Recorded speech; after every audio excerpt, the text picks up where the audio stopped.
আমরা ধারণা করছি এখনো তারা নেপালে আছে, কিন্তু সে বলতেছে কানাডায়। কিন্তু খুব সুন্দর এমন একটা ঘটনা সাজাইছে।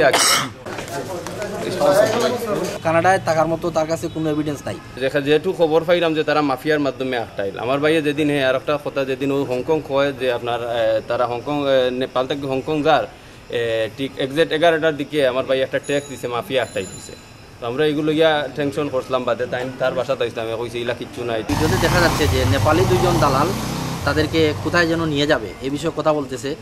আর আরেকটা ভিডিও পাঠায় যেখানে কানাডার ফেক ভিসা, কিন্তু ওই যে 3টা পাসপোর্টে ভিসা লাগানো, এই ভিসাগুলো সে আমাকে দেখায়। তো আমি এগুলো দেখে আর ওই দিন আর কথা বলি নাই। পরদিন আমি শুনলাম যে আসলে সে নেপাল থেকে হংকং হয়ে কানাডা যাচ্ছে। আমার খালাতো ভাই আর অন্যান্য ভাইরা যখন ফোন দিল তখনই আমরা তার সাথে যোগাযোগের চেষ্টা করি। সে জানায় যে ওই দালালের সাথে তার কন্ট্যাক্ট হয়েছে, ওইখানে যাওয়ার পরে 5 লক্ষ টাকা দেবে, আর বাকি টাকাগুলো দেবে কানাডায় যাওয়ার পরে কাজ করে আরও 7 লক্ষ টাকা দেবে। এই কথা শুনে আমাদের একটু সন্দেহ হয়। আমরা তাৎক্ষণিক ওই দালালের বাসায় চলে আসি। মিজানুল আমিন নামে যে দালাল, সে ওই রাস্তাতেই ভারত এবং নেপালের কিছু মাফিয়াদের সাথে সিন্ডিকেট করে সেই ব্যবসাটি করছে। বুঝাইছে যে কানাডাত গেছে কি তারা পৌঁছে গেছে। তো আমরা কইছে যে কানাডাত পৌঁছে গেছি টাকা দাও। তো আমরা কইছে টাকা দেওয়ার লাগি। তো আমরা বাদে এই হাফিজে কইছে টাকা দিতে দেওয়ার লাগি। তারা পৌঁছে গেছে মিজানের লোকে যোগাযোগ করিয়া, ভিকটিম মিজানের লোকে যোগাযোগ করে টাকা দিতাম মেইন আকিল তার মাধ্যমে গেছে আকিল আমার ভাই। আমরা ধারণা করছি এখনো তারা নেপালে আছে, কিন্তু সে বলতেছে কানাডায়। কিন্তু কানাডায় থাকার মতো তার কাছে কোনো এভিডেন্স নাই।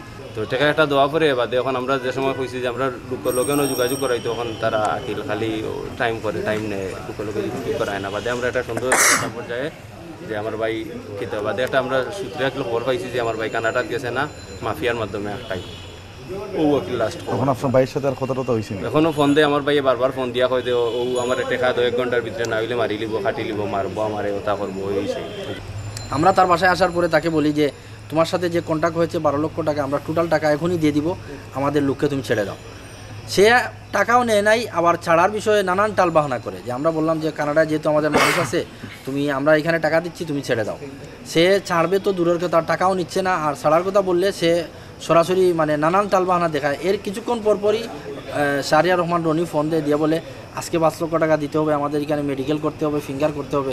এইগুলো টোটালি বুঝে আমরা বুঝতে পারলাম যে আসলে একটা ফল্টের মধ্যে পড়ে গেছে। খুব সুন্দর এমন একটা ঘটনা সাজাইছে বুঝছো নি, যে আমরা বিশ্বাস করাইতে বাধ্য করছে যে আমার ভাই কানাডার গেছে। দাবিও তো আপনার ওই লগে আমার বাইরে চাই, আমার ভাই নাই, 3ও বাইরে চাই।